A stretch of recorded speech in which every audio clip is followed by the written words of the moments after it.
canta e dança toda a natureza, existe arte por todo lugar.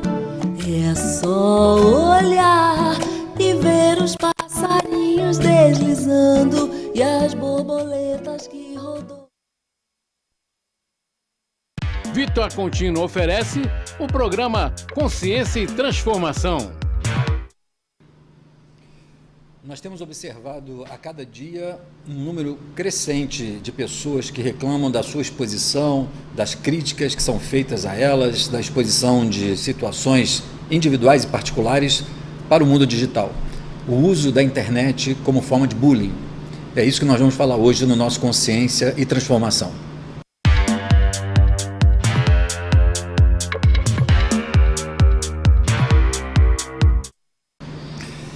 Olá a todos vocês que nos assistem ao vivo no nosso programa Consciência e Transformação de hoje. Programa que, como você sabe, aqueles que nos acompanham, nós levamos ao ar aqui pelo canal da TV Nova Luz, toda sexta-feira, do meio-dia a 1h, e um programa onde você tem uma participação fundamental, trazendo os seus comentários, as suas perguntas sobre o tema que nós normalmente colocamos como uma provocação para o tema do nosso programa. E hoje nós vamos estar abordando um tema que no último programa e já anteriormente tinha sido, me pediram para abordar, que era a questão do uso da internet como forma de agressividade, como forma de indiscriminada de agressões, enfim. Nós resolvemos abordar especificamente um fenômeno que está ocorrendo hoje, que é o bullying digital. Quando, além da agressividade, esse tipo de ação na internet visa a ridicularizar, humilhar, agredir pessoas, as suas intimidades, características, enfim. É sobre isso que nós vamos estar comentando hoje no nosso programa. E eu convido você, então, a mandar a sua questão, mandar a sua pergunta, o seu comentário, para que a gente possa ampliar a reflexão, possa responder a sua dúvida sobre esse tema tão importante e tão atual. E é claro que, como você já sabe, o nosso programa ele é ao vivo e conta com essa participação, mas depois você pode assistir o programa gravado quantas vezes você quiser. É só você acessar o canal do YouTube Milton Menezes, em que vão estar lá todos os nossos programas anteriores, todos os programas do Consciência e Transformação, podendo então você assistir novamente, rever aquele tema que você prefere, como também indicar aquelas pessoas que você conhece, seus amigos, que vocês acham que de alguma forma podem ter um interesse ou então talvez se beneficiem de uma determinada reflexão de um determinado tema. Da mesma forma, no canal da TV Nova Luz, nós temos lá uma área específica com os programas Consciência e Transformação anteriores, gravados, que você também pode acessar livremente, então, podendo atender o tema do seu maior interesse. Bom, como nós estamos falando sobre a questão do bullying digital, por conta desse fenômeno hoje que acontece não só no Brasil, mas é um fenômeno mundial, que é a utilização dessa via de conectividade, que é a internet, as redes sociais, o WhatsApp, enfim, às vezes até por e-mails, ou seja, o uso da rede digital, da internet, da conectividade nas redes sociais, não para a sua finalidade, né, ou seja, seu objetivo principal, seria conectar as pessoas, agilizar a troca de informações, a comunicação entre as pessoas, a agilidade de troca de documentos e informações, mas quando essa conectividade ela extrapola o seu objetivo final e ela passa então a ser um instrumento de agressividade e muitas vezes da humilhação. E para dar esse exemplo de que não é uma questão só nossa, né, uma questão só do Brasil, nós temos muitos casos relatados no mundo todo sobre esse tipo de uso indiscriminado da internet. E que muitas vezes ele na verdade não é realizado apenas por pessoas que a gente podia chamar de repente que vivem na sombra da internet, sem identificação, sem de alguma forma ter um perfil conhecido. A gente fica às vezes achando que as ações de bullying são muitas vezes provocadas por pessoas perversas, maldosas, mas se nós não observarmos ou se nós tivermos atenção, nós vamos ver que muitas vezes a própria mídia, né, a própria, os telejornais, os jornalistas, a mídia de um modo geral, ela acaba provocando ou promovendo esse tipo de exposição, de ridicularização, muitas vezes, infelizmente, como forma de aumentar a audiência, aumentar o número de visualizações, aumentar o número de likes, né, numa tentativa sempre de, aumentando esse tráfego na internet, nós atendermos a interesses econômicos que estão normalmente por trás desse tipo de movimento de interesse, de fluxo de tráfego na internet. Isso porque hoje isso movimenta bilhões de dólares no mundo todo. A cada vez que você dá um like, que você compartilha, que você se inscreve num canal, nós temos toda uma estrutura, toda uma indústria em termos dessa aprovação, dessas visualizações, daquilo que a gente aprova e desaprova, os canais de busca, a forma como eles utilizam e vão identificando as suas preferências, as nossas preferências, de forma então a colocar nas nossas consultas aquilo que nós normalmente tendemos a ter maior afinidade, aquilo que nós tendemos a querer consumir, comprar. E isso então numa disputa desenfreada de likes, de curtidas, de visualizações. Por conta desse afã de aumentar a popularidade, o número de acessos, o tráfego, nós vemos então pessoas usando recursos, às vezes, que nós podemos dizer quase que imorais, para a promoção de uma determinada ideia, de um determinado produto. Isso no mundo, né, no mundo todo, na terminologia em inglês, tem sido chamado de cyberbullying. Ou seja, um bullying cibernético, né? Ou seja, um bullying que é um bullying digital. E por que bullying? Né? Ou seja, hoje nós temos já um amplo debate na área da educação, na área da saúde, sobre os efeitos do bullying. Na verdade, o bullying ele tem a ver, e normalmente nós concentramos muito na questão do bullying na escola, ele é uma atividade que sempre ocorreu, é um tipo de ação que sempre existiu no ambiente escolar, mas que mais recentemente acabou se caracterizando e tendo esse nome de bullying, que representa essa pressão, esse tipo de coação, a exposição, a utilização de algumas características de uma pessoa, utilizadas por um grupo de pessoas que expõe essa pessoa, ridiculariza essa pessoa, humilha essa pessoa e muitas vezes em benefício da diversão, do riso, nessa ridicularização, da exposição e da graça, né, vamos dizer assim, que essa situação tem. Então, pegar, por exemplo, situações de uma característica física, se a pessoa é obesa, se ela usa óculos, se ela tem algum tipo de defeito físico, alguma característica não só física, de aparência, mas um modo de se vestir, um modo de falar,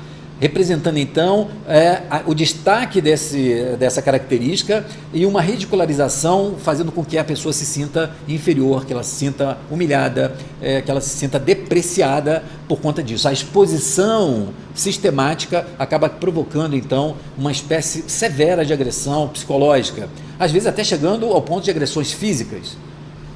Muitas vezes o bullying, que começa com uma ridicularização, com uma exposição sistemática, uma exclusão, às vezes, do relacionamento social de um determinado aluno numa turma, pode chegar ao ponto e ao extremo de agressões físicas por conta daquela característica. Como eu falei, sejam características físicas, às vezes de orientação sexual. Então, muito conhecidos os casos onde uma pessoa que é identificada com uma orientação sexual, por exemplo, homossexual, passar a ter um tipo de pressão, de ridicularização, de exclusão, até de agressão física, por conta da diferença de orientação sexual.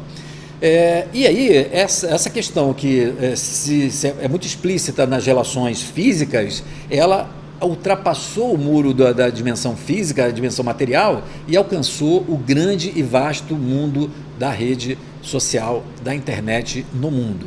E isso se explica exatamente pelo grande efeito positivo que a internet traz para nós, para todos nós, que é a possibilidade de conexão com milhares de pessoas ao mesmo tempo, de alcançar quase que em tempo real uma notícia, uma informação, e em tempo real as pessoas terem acesso a essa informação. Então, isso é uma característica extremamente positiva, que é a marca do nosso tempo, que está revolucionando os comportamentos nas relações pessoais, né?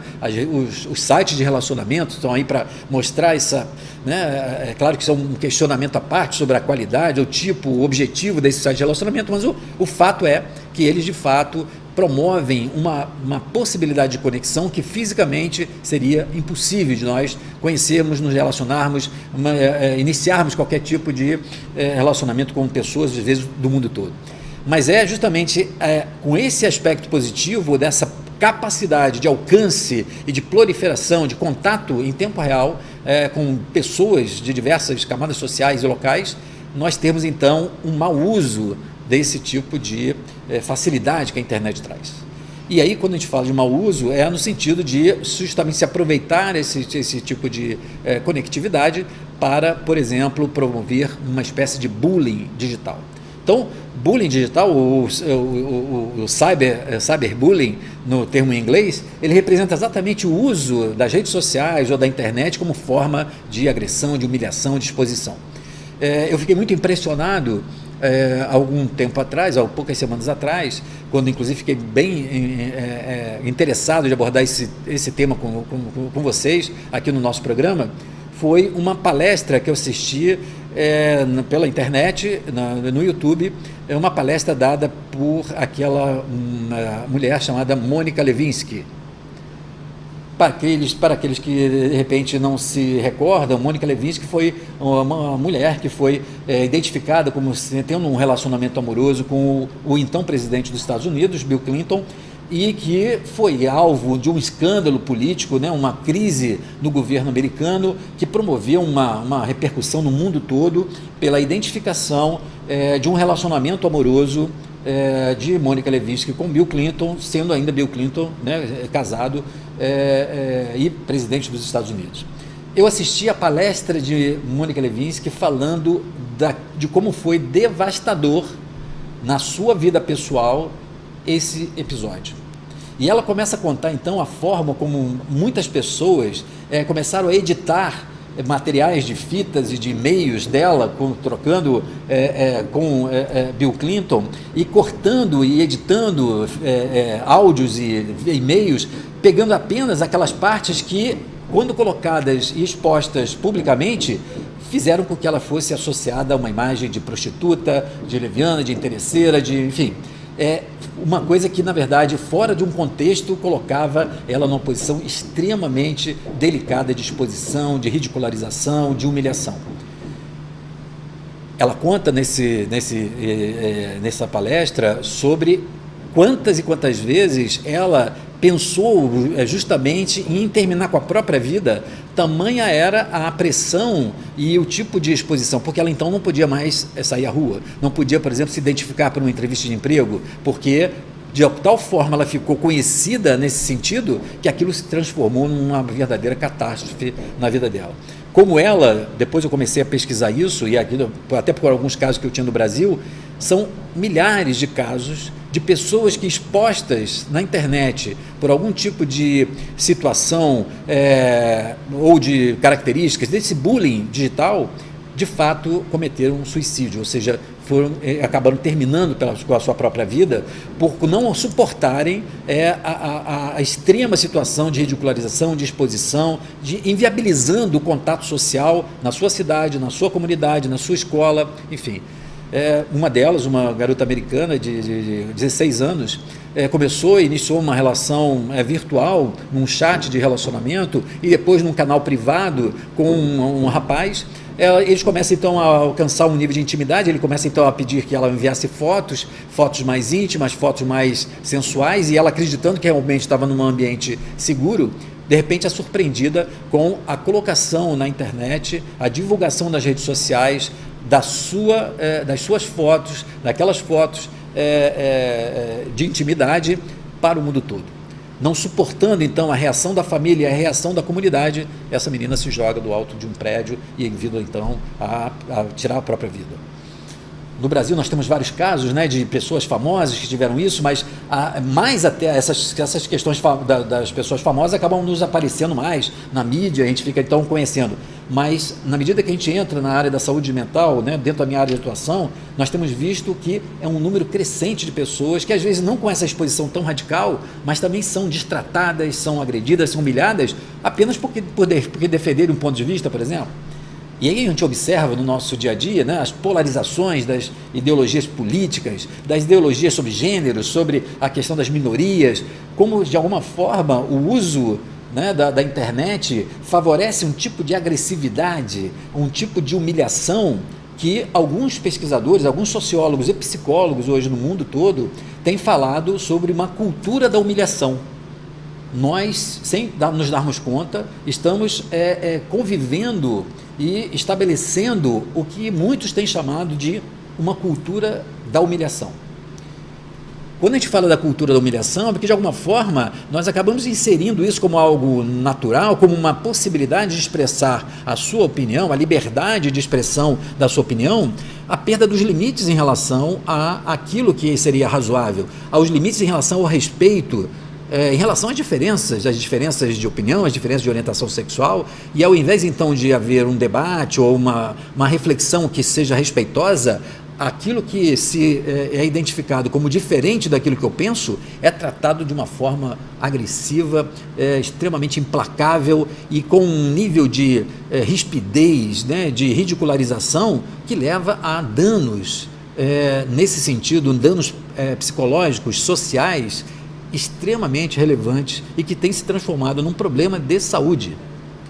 Nós temos então pessoas que, em função do tipo de humilhação que passam, da exposição de uma determinada característica, da sua característica, ou de um resultado, ou de uma situação qualquer, acabam sofrendo uma tal pressão psicológica que acabam desenvolvendo problemas de autoestima, problemas de depressão, problemas de transtorno de ansiedade. Há pouco tempo eu atendi uma moça que, tendo passado por uma situação onde ela começa a ter um relacionamento com um rapaz, que ela não sabia que tinha um relacionamento com uma outra pessoa, essa outra mulher, que era noiva desse rapaz, descobre e promove um escândalo, e ela se vê surpreendida de repente, não só com a notícia de que o namorado já tinha uma noiva, mas com a exposição por essa outra mulher, a noiva do rapaz, a exposição dela, da vida dela na internet, com uma série de ofensas que de alguma forma fizeram com que essa minha cliente foi me procurar, porque ela passou a ter uma espécie de fobia digital. Então, a qualquer toque do celular, qualquer toque do WhatsApp, qualquer pessoa que de repente chegasse perto do carro, ela já desenvolvia um medo extremo por conta dessa ameaça latente que aquela situação da rede social tinha provocado para ela, obrigando inclusive a viajar para o interior do país, para uma cidade de parentes, ficando lá em torno de 6 meses, e apesar de ter resolvido um pouco essa pressão, ficou então com aquele resíduo de uma fobia digital extremamente significativa, exigindo então um tratamento, uma forma de poder desconectá-la dessa ameaça permanente que aquela exposição digital tinha provocado. Então vejam que, na verdade, temos casos extremos, mas temos casos do dia a dia onde a exposição de características das pessoas passa a ser, ao invés de uma possibilidade e o direito das pessoas terem acesso a informações, ultrapassar o limite daquilo que é da intimidade, ultrapassar o limite daquilo que é o respeito à diferença que as pessoas têm de, por exemplo, ter uma ideia diferente, uma conduta diferente, enfim, até mesmo nos casos em que há uma possibilidade de que aquela pessoa esteja cometendo um erro, um crime, enfim, não se justificando isso, evidentemente, mas a forma como nós simplesmente avaliamos, concluímos e condenamos chega às vezes às vias de uma coisa de uma barbárie, né? Eu costumo dizer que o problema não é o julgamento que a gente faz dessas pessoas, mas é a condenação que a gente exerce na nossa fala, nas nossas postagens, nos nossos comentários. Então o julgamento ele é natural, ou seja, a gente julgar se aquilo parece adequado ou não, né? Quando eu vejo uma situação que não me parece adequada, eu posso julgar que aquilo não é adequado. Agora, a partir daí, do julgamento que isso é adequado, eu condenar E aí então expressar, às vezes agressivamente, uma opinião que condena como sendo errado, como sendo culpabilizando às vezes as pessoas, muitas vezes, primeiro uma percepção equivocada de que eu posso estar enganado, porque aquilo que é mostrado pode estar me induzindo a uma avaliação que não seja totalmente a verdade. E outra é que, mesmo sendo a verdade, qual é o nível de respeito àquela pessoa que, mesmo estando em erro, merece um respeito em relação à sua conduta, né? A forma como nós vamos tratar a quem erra. Então, é isso que nós estamos aqui. Eu queria fazer essa introdução para que a gente pudesse, já temos aqui várias participações, e eu convido você a mandar a sua participação para que a gente possa aqui ampliar a nossa reflexão e aumentando o nosso nível de consciência sobre esse fenômeno. As pessoas, no programa passado, que eu falei sobre a compulsão, me perguntaram, é um problema então da internet que banalizou? Vejam, não é um problema da internet, né? A internet hoje está possibilitando que vocês estejam me assistindo, que eu possa estar chegando em vários pontos do Brasil e do mundo. Então, não é um problema da tecnologia ou da facilidade ou do recurso em si, mas como, né, a Liliane Santos coloca aqui, o meio que acaba expressando aquilo que o ser humano tem, os nossos pontos cegos, que acaba então favorecendo essa expressão de agressividade e de humilhação. Mas vamos lá, vamos comentar aqui. Eu quero primeiro então dar uma boa tarde a todos que estão aqui conosco, né? Evelane Santos, Evelane Alves, tudo bem, Evelane? Bullying digital é a pior doença do momento, pois expõe nosso orgulho de julgar o próximo covardemente protegido pelo anonimato. Evelane, você colocou talvez os dois pontos que são centrais nessa discussão. A questão da exposição do nosso orgulho de julgar o outro, em um orgulho agressivo, e também a questão do anonimato. Uma das questões que a gente mais observa, que parece favorecer essa exacerbação da agressividade, é o anonimato.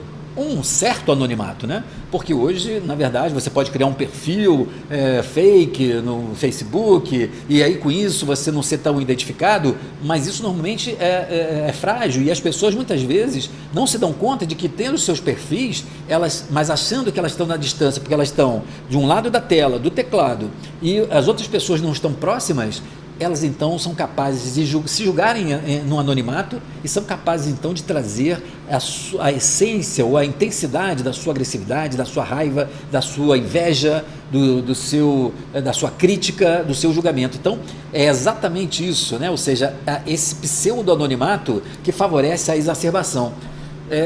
Por quê? Porque se nós estamos diante das pessoas e nós somos excessivamente agressivos, nós corremos o risco de ter uma retaliação, nós corremos o risco de ter uma agressão física. E isso, então, muitas vezes nos contém diante das pessoas, da forma como a gente vai se manifestar ou se opor. Mas quando nós estamos, então, protegidos do outro lado da tela, nós julgamos, então, que podemos falar o que quiser, podemos usar isso como um argumento da liberdade de expressão e sermos simplesmente capazes de falar aquilo que nós não sabemos, não temos certeza, de uma forma agressiva. Então, vejam, esse anonimato, que é pseudo-anonimato, mas é esse distanciamento físico, que muitas vezes facilita ou estimula a que as pessoas tragam, como a Evelane fala, o nosso próprio orgulho. Porque, na maioria das vezes, por que então isso tem a ver com orgulho?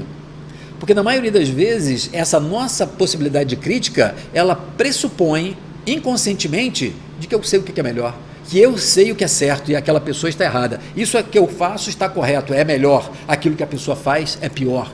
Então, se de repente nós estamos falando de um problema de preconceito, o bullying em relação à raça, então se eu sou americano e aquela pessoa é norte-coreana, então ela é inferior porque nasceu na Coreia do Norte, ela é pior, ela então não é ignorante, ela então não tem cultura. Então, ou seja, a consideração de o que é melhor, pior, do que é valorizado e o que é desvalorizado, tem a ver com aquilo que nós normalmente chamamos de orgulho. O orgulho não é necessariamente arrogância, o orgulho é esse sistema que nós estamos muito inseridos, onde nós estamos sempre procurando saber quem é melhor e quem é pior, se nós estamos por cima ou se nós estamos por baixo. E então, às vezes, fazemos questão de colocar o outro por baixo para poder ter a sensação de que nós estamos por cima. Eu diria, Evelane e amigos, que é esse a grande chave que está por trás do bullying digital. Não só do bullying digital, mas dos outros todos. Uma tentativa de impor a outro, de uma agressividade, mas que tenta mostrar uma certa superioridade. A ridicularização do outro que me coloca numa condição ilusoriamente superior. No fundo, é ainda essa sensação de que, quando a gente faz isso, a gente se coloca numa condição de destaque. Mas, né, esse é o ponto que eu acho que é o ponto principal da nossa reflexão. Liliane Santos, bom dia, Milton, bom dia, Liliane, amigos do chat. Ultimamente tem ficado muito triste por ver o uso que dão à internet. Parece que se soltam todos os demônios que tem dentro do coração, expondo sua violência e ignorância. E acham que estão protegidos, assim magoando e expondo coisas dos outros, muitas vezes expondo pessoas por motivos fúteis. Posso estar errada, mas sinto isso muita tristeza da baixeza do ser humano.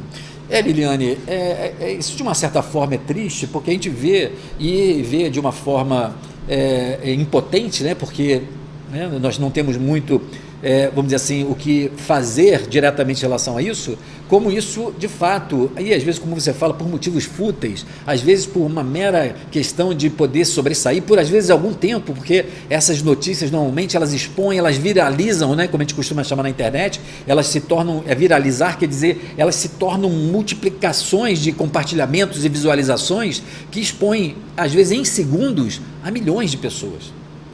Mas da mesma forma, às vezes isso é tão fugaz que daqui a uma semana não está se falando mais disso, mas a pessoa que esteve exposta, ela não só tem a sua marca, às vezes ali como se fosse um estigma, mas o tipo de desdobramento e de efeito que tem na sua estrutura psicológica, abalando muitas vezes a autoconfiança, muitas vezes abalando a possibilidade de relacionamentos e, em casos extremos, como a gente falou, levando então a processos mais graves de depressão ou até de tentativas de suicídio. E isso é motivo de tristeza, porque a gente percebe, por outro lado, e aí por isso que eu falo, não é um problema da internet, mas a internet só favoreceu a evidenciação de um grande problema, de uma grande epidemia que nós temos, mundial, nos seres humanos, que é a questão dos valores, né? Ou seja, isso me parece, a gente que aqui no meu programa, vocês que sabem que, e normalmente quem me ouve é muito por conta disso,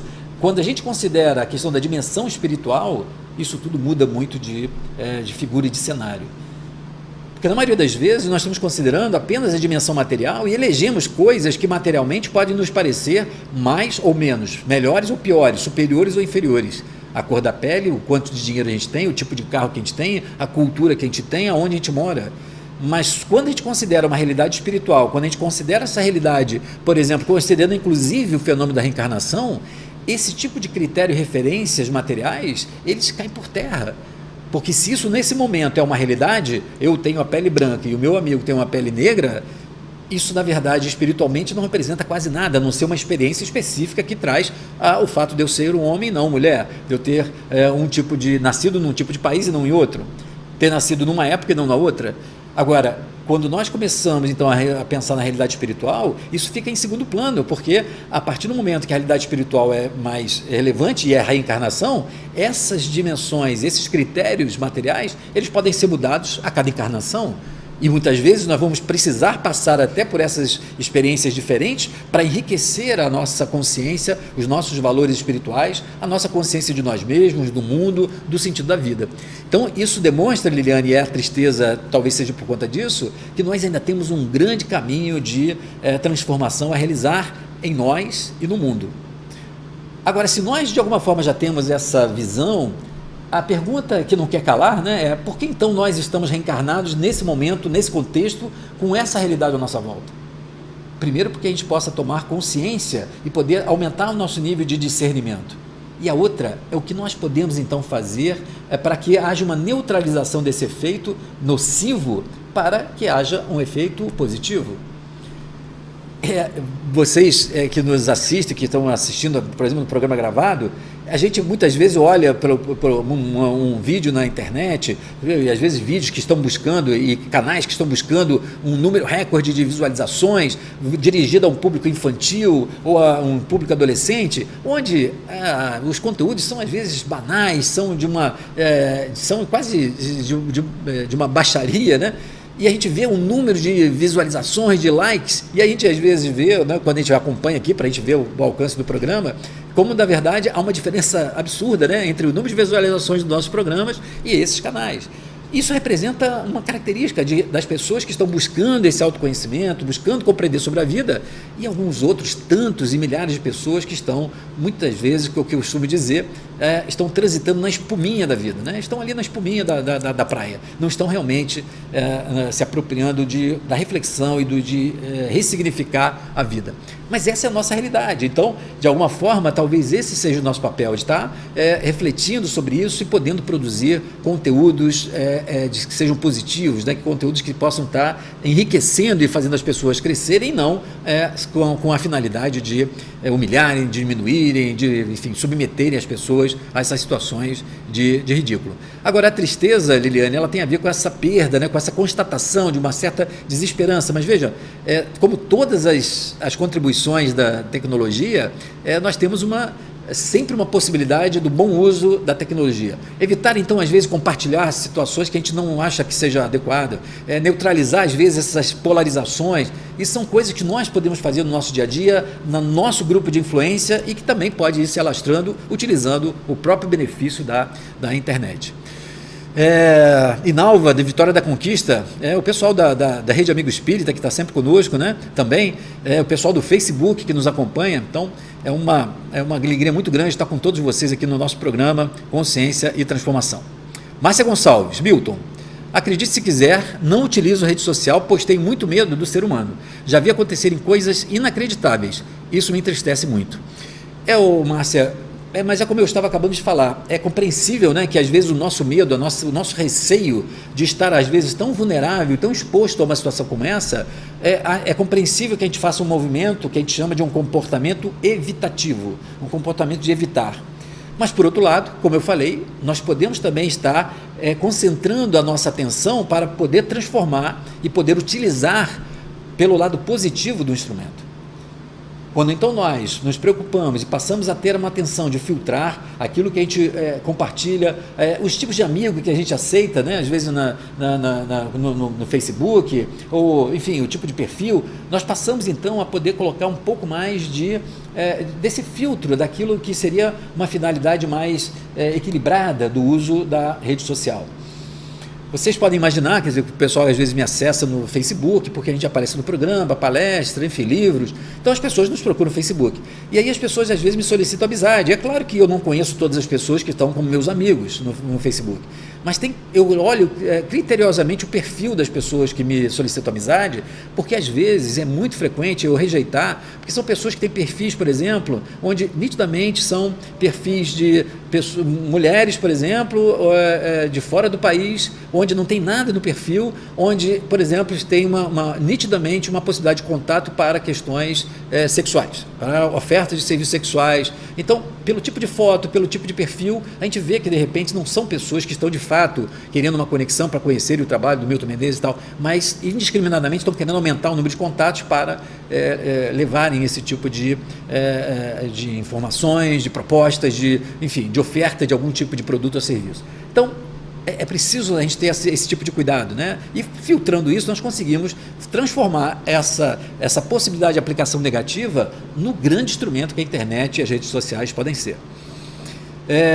E aí, quando a Márcia fala que são coisas inacreditáveis, eu compartilho isso com você, Márcia, porque realmente, atendendo pessoas que sofrem pelas questões digitais, eu já assisti coisas e ouvi coisas assim inacreditáveis, né, em relação à exposição de intimidade, em relação à exposição da intimidade de outras pessoas para afetar relacionamentos, para afetar a integridade, a moral, imagem. Às vezes, num determinado momento, eu conheci uma pessoa que estava disputando um cargo público na área da justiça e foi caluniado de uma forma momentânea para justamente naquele momento ter um abalo na sua credibilidade e poder perder votos. Coisas que depois, 2 semanas, 3 semanas depois da eleição, foi claramente comprovado que não era verdade e tal. Então vejam, uma mancha que se coloca numa pessoa para que haja um interesse momentâneo de uma disputa, por exemplo, eleitoral de um cargo público. Então, assim, né, coisas que muitas vezes podem levar a esse extremo, como a gente falou, às vezes a pessoa acabar optando por retirar a própria vida, né? Ana Ana Paula Lopes, infelizmente isso acontece mais com os jovens por não terem maturidade para lidar com essas situações. Eles estão mais expostos, pois passam muito tempo nas redes sociais. Ana Paula, isso é verdade. A gente vê que há uma certa imaturidade e uma maturidade não no uso da internet, porque muitas vezes, na maioria das vezes, vocês, né, a gente pode observar que os jovens adolescentes, eles dão banho, porque já nascem e já estão sendo crescidos, estão crescendo no ambiente digital.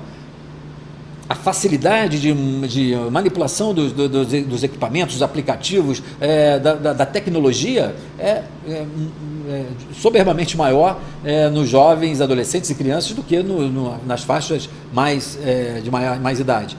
Mas, por outro lado, não estão acompanhadas, na maioria das vezes, de uma maturidade emocional e de uma maturidade em relação a esse tipo de, eu diria, de perversidade que muitas vezes o mundo e as relações trazem. Então ficam expostos, porque há um nível de credibilidade, há um nível de exposição e de maior vulnerabilidade, porque de alguma forma podem ser alvos fáceis dessas articulações maliciosas de não só a identificação, mas para a prática do bullying.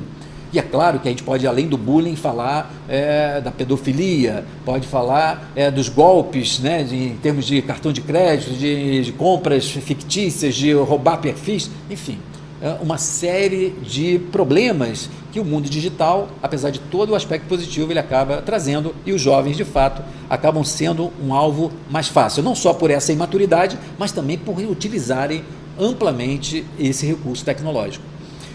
Algum tempo atrás eu participei de um congresso sobre a questão da utilização da tecnologia e foi feita uma pesquisa entre jovens até de várias faixas etárias, e o número impressionante de que os jovens entre 12 e 16 anos que foram entrevistados, foram quase 3 mil jovens, 100% deles participava de pelo menos uma rede social, 100% dos jovens participava de pelo menos uma rede social, alguns inclusive relatando participarem de mais de uma rede social.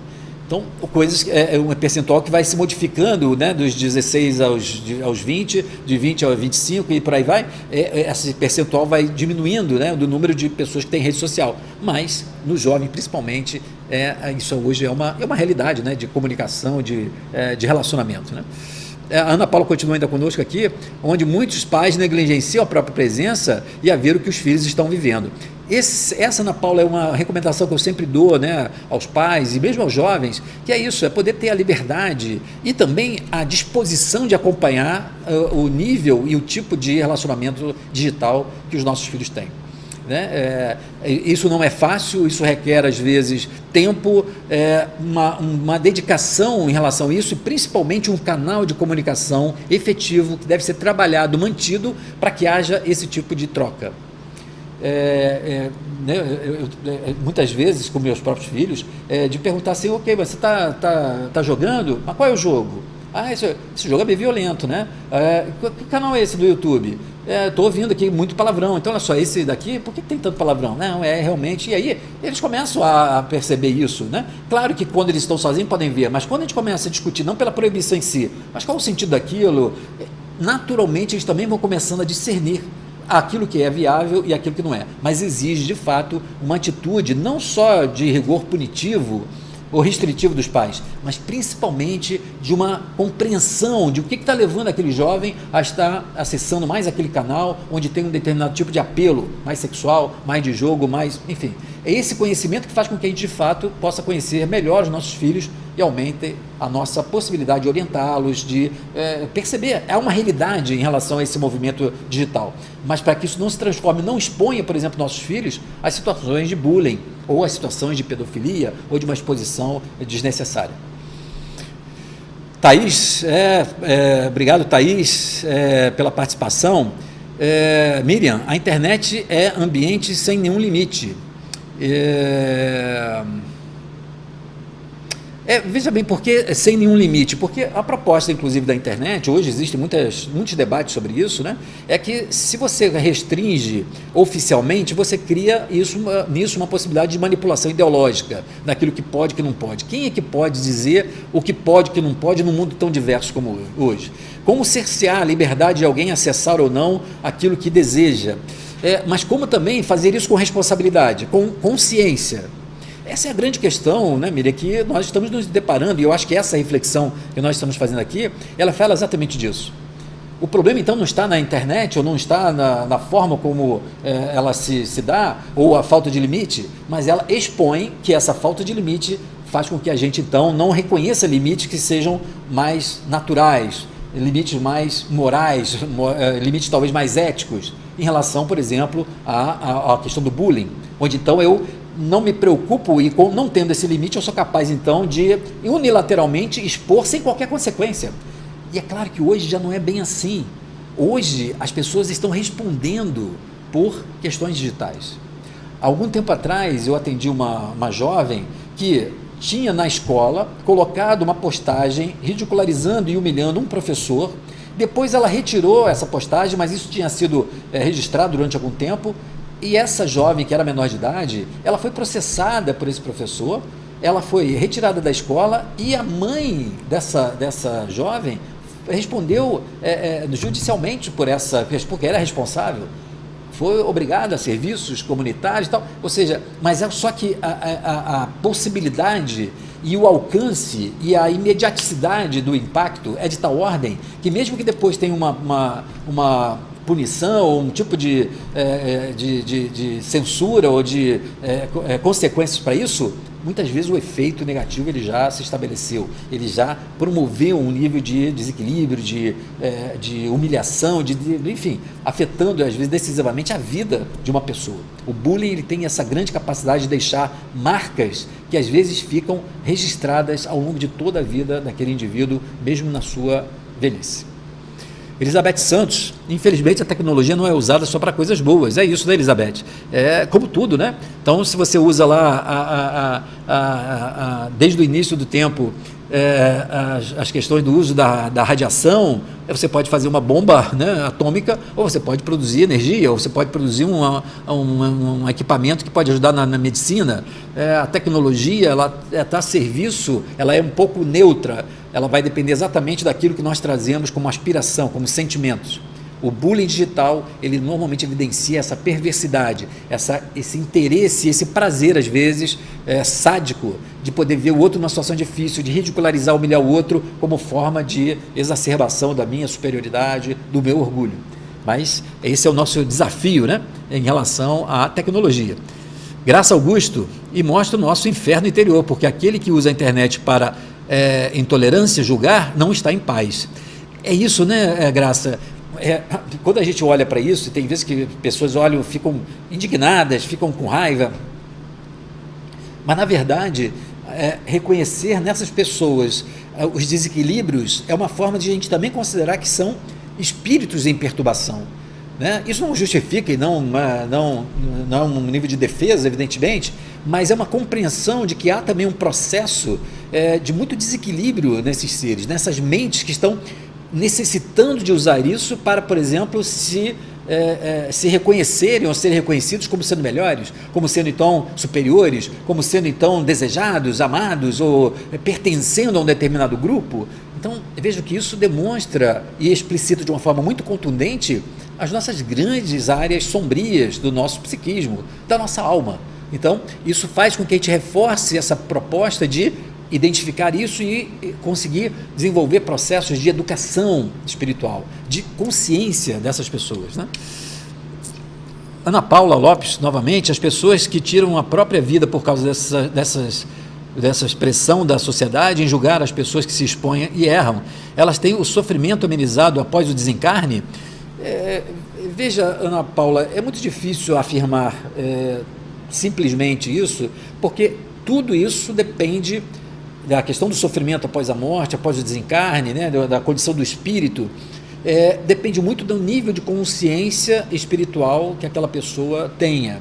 É claro que, então, retirar a própria vida em função dessa pressão demonstra um tipo de fragilidade, de estrutura emocional, de amor próprio, inclusive, de conseguir filtrar aquilo que as pessoas falam em relação àquilo que realmente se acredita.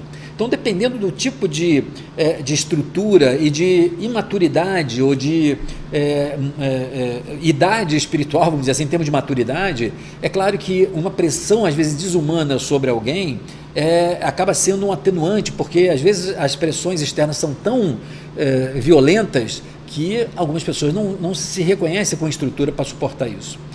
Mas é sempre uma prova para o espírito, porque por que então aquela pessoa está exatamente naquele momento sendo alvo daquela pressão toda?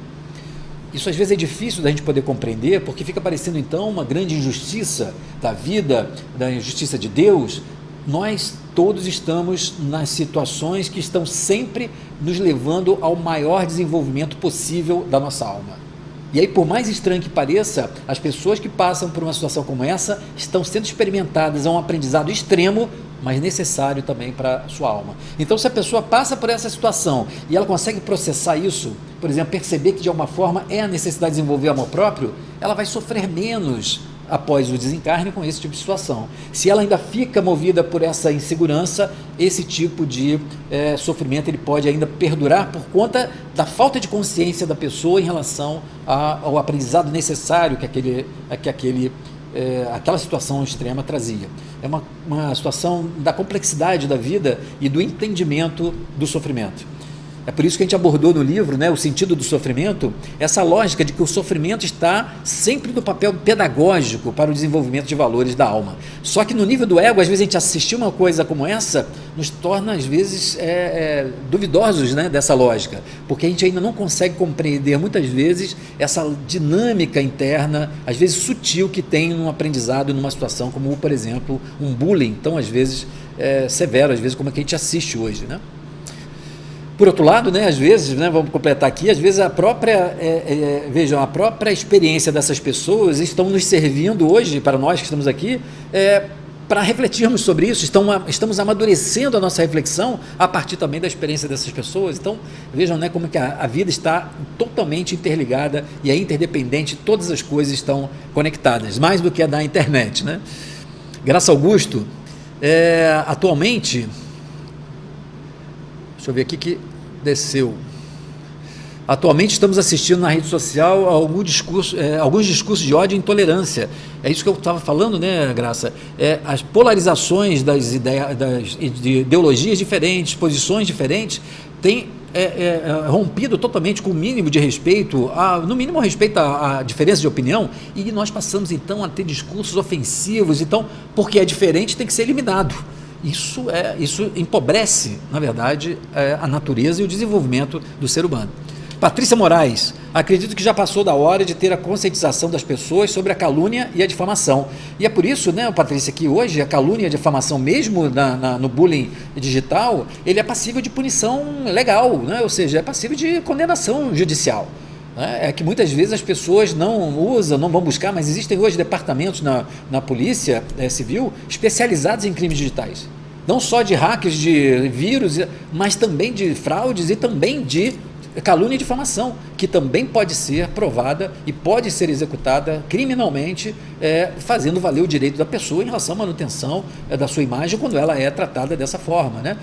Por isso que a gente fala desse anonimato ou dessa proteção digital. Isso é uma ilusão hoje, mas são tantos os casos que nós percebemos que há uma certa passividade, uma omissão também de muitas pessoas, deixando justamente isso de lado.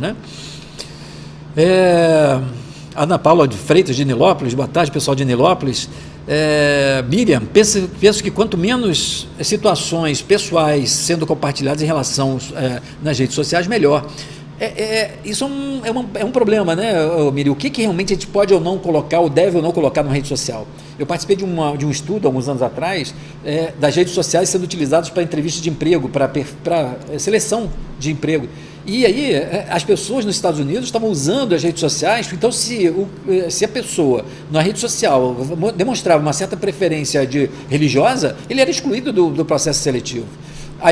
Mas então vai se omitir isso, mas na verdade, ou seja, é difícil isso, mas a questão realmente me parece que não é só a redução das situações pessoais, mas é uma consciência do que realmente eu posso estar expondo e postando, e que, sendo pessoal, eu tenho a noção de que eu estou expondo para o mundo, né? Ou seja, qual é o nível de exposição, qual é o nível de confiança que eu tenho daquele outro que está recebendo aquela postagem para poder manter algum nível de respeito, de integridade em relação à imagem, à honra, a perfil. E essa consciência também parte, e aí eu concordo com você, da gente poder saber exatamente o que nós estamos dispostos a colocar e a postar numa rede social, já que há uma fronteira muito tênue que pode de repente ser rompida e alcançar o mundo, né?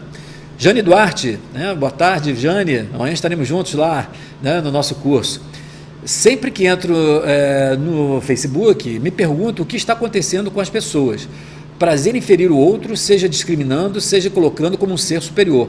Muita raiva no ar, isso é muito triste. É isso, né, Jane? Tem muita raiva no ar. A gente tem raiva das pessoas serem diferentes, das pessoas terem o que a gente não tem. Então, essa raiva, ela expressa os traços de caráter nosso. É muitas vezes a expressão da inveja, do ciúme, do nosso rigor, da nossa prepotência, muitas vezes, então, rompendo do nível do equilíbrio e fazendo, então, com que as pessoas expressem essa raiva de uma forma, muitas vezes, indiscriminada. Vera Cardial, boa tarde. Eu percebo um enorme distúrbio psicológico das pessoas que assim agem. Estariam essas pessoas influenciadas espiritualmente ou a essência odiosa deve ser levada em conta? Fui vítima. Vera, na verdade, quando a gente considera essa questão da realidade espiritual, o que a gente observa e o que a gente tem constatado é que há uma combinação dessas duas coisas. Uma coisa é aquilo que a gente traz, e como a gente considera a questão da reencarnação, que a gente vem trazendo ao longo de várias encarnações, uma forma da gente funcionar. E a gente vem muitas vezes por sobrevivência, por interesse, traindo, difamando, expondo, enfim, para às vezes poder até sobreviver. Só que isso fica de tal forma cristalizado na nossa forma de ser, que a gente continua trazendo isso como um potencial de comportamento de reação. Esse tipo de reação é que se exacerba, que aparece nessa hora, onde a gente elege alguém, a gente se irrita com alguém e a gente então quer estabelece e inicia esse tipo de ação. Nessa hora, é claro que há normalmente um tipo de influência espiritual que potencializa aquilo que se traz. Então é uma combinação, isso não é da influência espiritual apenas, e também não é normalmente apenas dessa característica, mas é a característica pessoal que é utilizada pela influência espiritual e que acaba então se exacerbando, se transformando às vezes nesse cenário que a gente observa, né? Vamos ver aqui algumas de baixo, nós temos muitas participações, eu queria pegar algumas de baixo.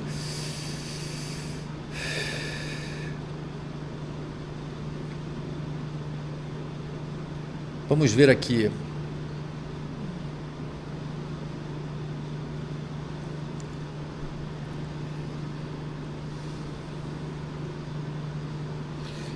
Lisiane, vejo muita falsidade e mentiras, muito ruim. A palavra perfil, como o próprio nome diz, é a metade do que pessoas mostram aquilo que querem mostrar.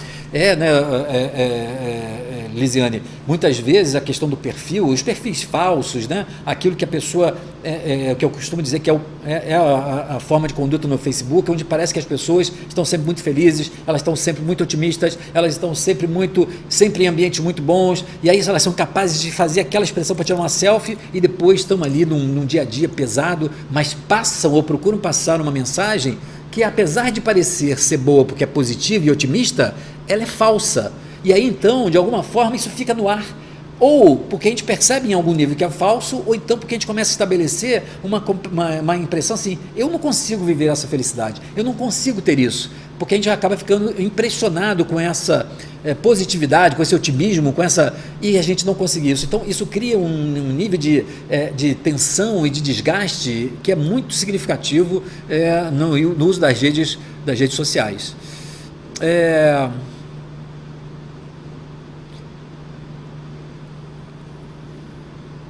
Vamos ver aqui, o Carmen Ferreira, hoje em dia eu acho quase que impossível não usar redes sociais, mas a questão é exatamente essa, filtrar informações, é isso que a gente estava falando, né, Carmen? A capacidade de a gente poder filtrar as informações e filtrar o que a gente vai não só compartilhar, o que a gente vai ver, o que a gente vai curtir e o que a gente vai expor da nossa própria vida, né? A Vera Cardial coloca aqui, né, apesar de toda ignorância, eu preferi não mais fazer parte de uma rede social. Triste pessoas maduras, ou deveriam ser pela idade, agirem sem nenhuma ética. A Vera continua, acho que é o ódio instalado no coração das pessoas. Então, veja bem, é isso, né? Ou seja, muitas vezes a gente estava falando aqui dos jovens, mas a gente vê pessoas maduras que, a princípio, a gente até acaba imaginando, tendo a impressão de que pode ser por serem mais maduras, terem mais idade, mais confiáveis, mas, na verdade, nós estamos falando de uma realidade espiritual, né, Vera? Ou seja, isso demonstrando, então, o nível de momento delicado que nós estamos, onde nós estamos ressignificando. Agora, o risco, Vera, eu diria para você, é a gente acabar ficando também tão amargo, né? Tão desiludido, que a gente então estabeleça uma aversão, não só à possibilidade do contato com as pessoas, mas de um descrédito da natureza humana. Então, uma coisa é a gente observar a natureza humana, os seres humanos, passando por um momento significativo de transição. A outra é a gente acabar se isolando e não pertencendo a isso, porque nem a gente acaba oferecendo e contribuindo para essa mudança, e também a gente deixa de ter contato com as pessoas boas que estão também nas redes sociais, né? É o que fala aqui a Márcia Tancredi, né? Nas redes sociais também existem muitas obras benéficas, ajudas e doações de animais. Um exemplo, a questão de doação de animais, por exemplo, o intercâmbio de redes sociais para resgate de animais que estão em situação de perigo, de lares adotivos provisórios, é hoje uma realidade fantástica. A disseminação de práticas de alimentação, de saúde e de questões espirituais, de auxílio, de ajuda, é outro fenômeno. Então, nós também sermos capazes de, nessa questão que nós estamos falando, a melhor tática, né, a Márcia Tancredi coloca, é realmente nós sermos capazes de colocar um filtro, né? Vamos filtrar essa possibilidade do que nós vamos estar estimulando, apoiando, enfim.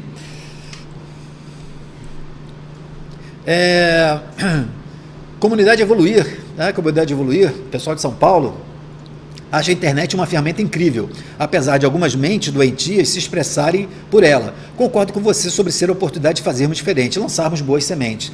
É isso, né? Ou seja, é uma realidade, nós temos que aceitar que é um fenômeno, aceitar não quer dizer concordar, mas é um fenômeno que tem o seu lado positivo e revela a necessidade das pessoas. Nós temos uma necessidade, então, enorme de alguma forma, começar a reverter, não a internet, né? Mas o processo de educação, o processo de conscientização, o processo de significação do sentido da própria vida. Eu sempre falo muito sobre a crise da sociedade, né? E essa crise que nós estamos passando, e essa crise então da questão da internet, é uma expressão dessa crise, é uma crise de valores espirituais. Uma crise que está nos levando a pensar o que realmente importa, o que faz diferença, o que realmente eu preciso e quero nortear a minha vida, a vida dos meus filhos, a vida da sociedade. Esse questionamento, bem levado, ele leva então a uma transformação a partir da nossa própria atuação, do nosso próprio exemplo. A Marta Cordeiro pergunta sobre cursos, né? A Marta fez uma pergunta sobre cursos. Então, olha só, as pessoas que querem saber sobre os nossos cursos, nós temos 2 sites que falam sobre os cursos que a gente tem oferecido no Brasil todo, e às vezes agora até em outros lugares fora do Brasil. Então você pode consultar o site www.vitacontinua.com.br ou então o site www.clinicadecoaching.com.br. E nós, esse final de semana agora, estamos iniciando uma nova turma de terapia de vida passada, uma turma aberta para pessoas, de um modo geral, que ao longo desse ano vamos fazer várias aulas, várias experiências práticas em terapia de vida passada. E na semana que vem eu vou estar em Belo Horizonte, dando um curso de constelação sistêmica básico para o pessoal de Belo Horizonte. Então o pessoal nos aguarde, quinta, sexta, sábado e domingo estaremos lá levando então essa prática da constelação também para outros tantos lugares. Depois vamos estar em Angra, enfim, então estamos aí levando esse processo. Então vejam, né, para vocês terem uma ideia, no curso, agora em todos os cursos, é uma realidade também, a parte teórica dos cursos, elas agora são online, né? Ou seja, então o aluno pode acessar de onde ele queira, do smartphone, as aulas que a gente tem gravadas para ele poder então assistir. Então vejam que é isso que a gente está falando. Na hora que a gente começa então a enfatizar o lado positivo do alcance, a gente tem alunos hoje de vários lugares do mundo promovendo então seminários, webinários, né, que a gente chama hoje.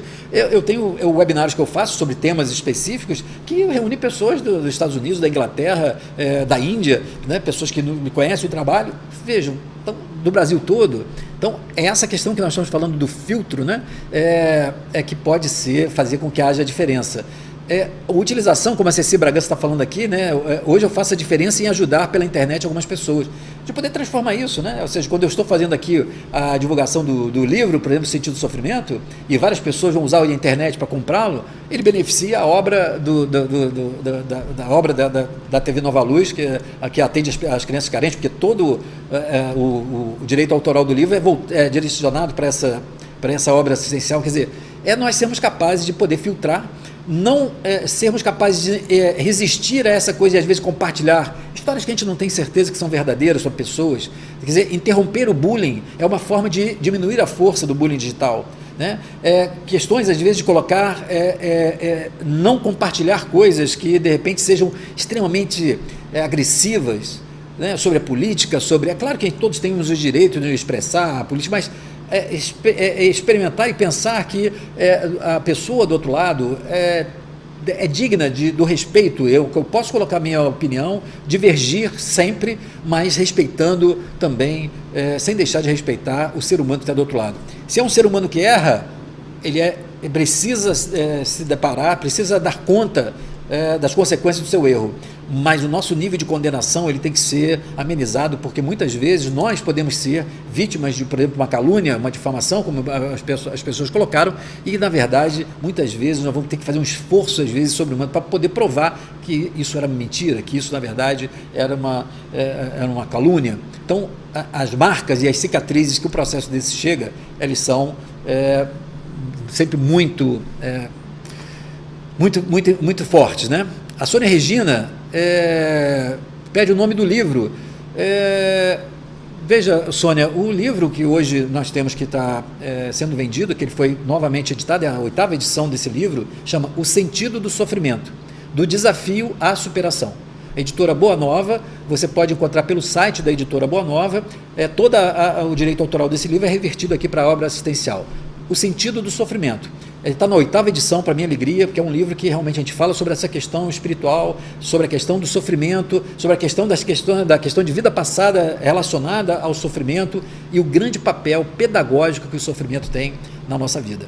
Então, bom, nós temos aí várias participações, a todos que estão sempre conosco. Eu queria deixar o meu grande abraço, né? Convidando a todos para estarmos juntos sempre, né? Toda sexta-feira ao meio-dia. Nós, em breve, logo depois do Carnaval, nós vamos ter uma surpresa para vocês. Nós vamos estar aí, de repente, divulgando, então, uma novidade para vocês depois do Carnaval. E aí eu já vou, então, deixando aqui como um estímulo para vocês de nós estarmos mais tempo juntos e podermos, então, compartilharmos mais das nossas trocas, né? Então, eu quero agradecer a todos, desejar a todos uma excelente semana. Até o nosso próximo Consciência e Transformação na semana que vem, ok? Muita paz a todos vocês.